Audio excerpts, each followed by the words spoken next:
got is the human skull.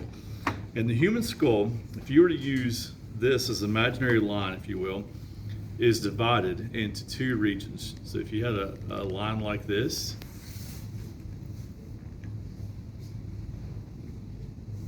okay, so this is going to serve as the boundary between the two regions. So we have a cranial region, and then we have a facial region, okay? All right, so what we're going to start off with first is we're going to start off with the cranial region first. So your job is to be able to identify the bones, processes, and the sutures. So we'll work our way through these. All right, so what we have here is we have borders that exist between the bones that make up the cranial case. And so this first border, this is called the sagittal suture.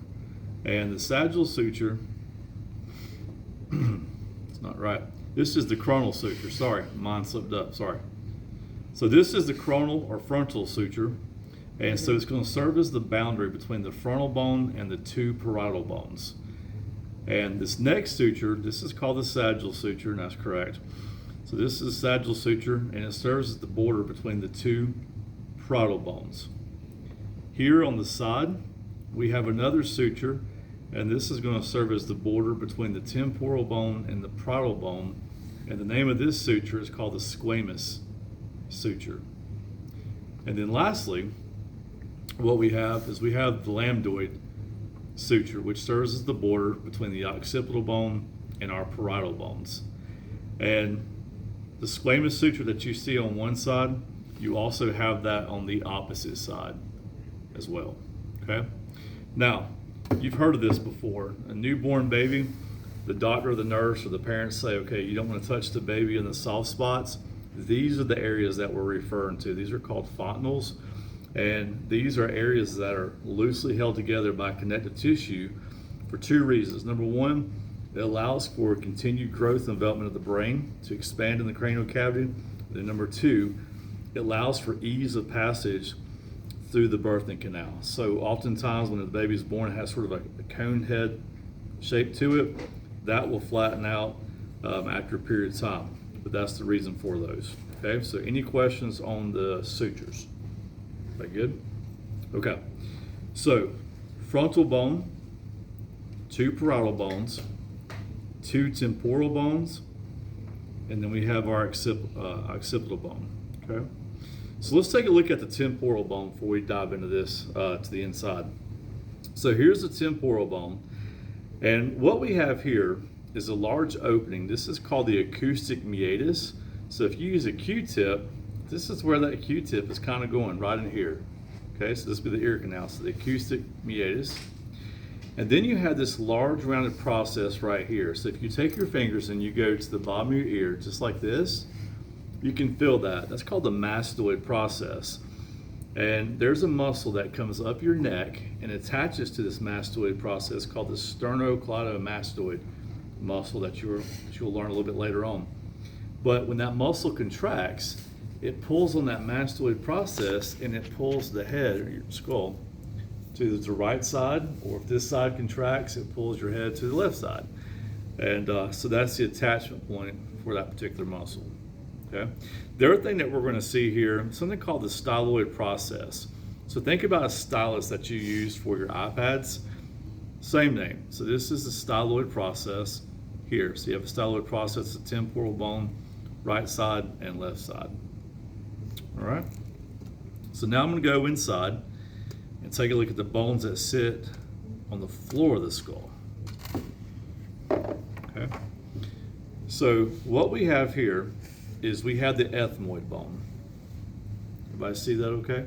Mm-hmm. Okay, so this is the ethmoid bone. And there's a couple of things here, a couple of features that we want to know for the ethmoid bone. The first one is this elevated process through here. This is called the crista galli. So on your skull models, if you take your finger and you go right across the ethmoid bone, the crista galli is raised and you can feel that. So if you want to rub your finger across that, go over here, you can feel that. So it's a raised area, and so that part's called the crista galli. And then the area surrounding the crista galli This is called the cribriform plate, and it's indented. It dips down. So crista galli is the elevated part, and then the cribriform plate is the area that dips down. And kind of way you can remember this, and the way I remembered it back in school many years ago was Krista the baby was in her crib. So crista galli, cribriform plate, and that's a part of the ethmoid bone. All right. The next thing that we're going to talk about with the ethmoid bone is this. If you look inside the nasal cavity, there's a bone that extends downward. You see that from the very top of the nasal cavity, it extends downward? Mm-hmm. Okay. So that first initial segment of the nasal septum is created by the perpendicular plate. So you can't see the ethmoid bone in its entirety, but there's a part that does come down. It's called the perpendicular plate. And there's a bone that comes up that meets that called the vomer. And those two actually create the nasal septum, which we'll talk about more in just a second. All right. Now, the next bone in the floor of the cranial case, it's called the sphenoid bone, and it looks like a giant butterfly. So this is the sphenoid bone, and the sphenoid bone has two wings to it. We have a lesser wing and we have a greater wing. So if you're looking at this, if you had your fingers on it, up high is where the lesser wing is, and then if you were to jump down, you're going to land on the greater wing. So lesser wings up high, greater wings down below that. And then here in the center, this is something that's really important. Here in the center, we have a structure called the sella turcica. And that's important to know because this is where the pituitary gland is housed. So whenever you go into Anatomy 2, you start talking about the endocrine system, one of the questions you'll hear is, where do you find the pituitary gland? And it's housed here within that sella turcica. Okay? All right, let's keep moving back. So this bone here, this is called the occipital bone. And in the floor, if you will, is a large opening here, and that's called the foramen magnum. And the foramen magnum is the entry point for the spinal cord. So the spinal cord comes up through the vertebral canal, and as it does so, it pierces through the foramen magnum, and at that point, it then gives rise to the brainstem. Okay, so foramen magnum. Okay, all right. On the back of the occipital bone, there's a large bump here. So if you could take your fingers and go to the back, and you feel like a knot. Do you feel that? Okay, that's called the occipital protuberance. Occipital protuberance. And it's a major attachment point for a grouping of muscles the back of your neck here. And so if you're at home studying or reading or something like that, and you get a tension headache back here, like a stiff neck, if you will, that's because you have multiple layers of muscles here in this area that we'll be discussing a little bit later on. And they attach at the occipital protuberance. Okay? All right. So now from there, let's go to the facial region. So what we have here is we have the nasal bone here. This is the nasal bone. And then just to the side of it, I'm going to put this pointer on it. This is where we're going to find our lacrimal bone. Okay, lacrimal bone, and we've got one on the other side. And where this pointer is, there's an opening here. It's called the nasolacrimal duct. And so if you've ever cried, we have all cried before, but when you cry, what do you notice about your nose? It begins to run, right? Well, that's not entirely snot coming out of your nose. What that is, those are your tears coming out. So when you cry, your tears drain through the nasolacrimal duct, and your tears drain out the nasal cavity. So next time you're crying, lick your upper lip and it tastes kind of salty. Those are actually your tears. Oh, okay. All right. A couple more things here. So next thing is this. These are the orbits of the eye, here and here. So what I want you to do is I want you to take your fingers and I want you to go to the upper part of your eye here. Feel that? Just like a little notch here. Okay?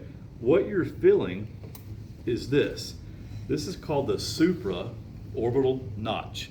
And that notch is there to allow for nerves to come out to innervate, communicate with the muscles here in this area, such as the frontalis, for example. Okay? And then below the orbits of the eyes, we have something called the infraorbital foramen. So you have an infraorbital foramen here, and then you have another one on the other side. Everybody see that okay? Okay, and so that infraorbital foramen, you're going to have more nerves that come out to communicate messages to the muscles in these areas. Okay. Now, the nasal bone, we talked about this just a second ago, but the bone coming down the very top is called the perpendicular plate. The bone coming from the floor going up is called the vomer. And the two of those combined together give rise to the nasal septum. So you all have heard of having somebody having a deviated septum. So the septum favors one side over the other, and it restricts airflow. So if we had to go in and correct that, we break the septum, realign it, then that restores airflow equally, if you will, to both sides. All right. Working our way down, we got the maxilla through here. And then from there, what we have is we have the mandible. And with the mandible, we've got two more openings here. This is called the mental foramen. And so we have two openings here that's going to allow nerves to come out to provide innervation to the muscles here. This area through here, this is called the body of the mandible. And then the part coming up, that's like this, that's called the ramus. Ramus means arm. Okay, so this area through here, this is the ramus through here. And then this will be the body. Okay? All right, so any questions on those? Very good? Okay, all right, awesome.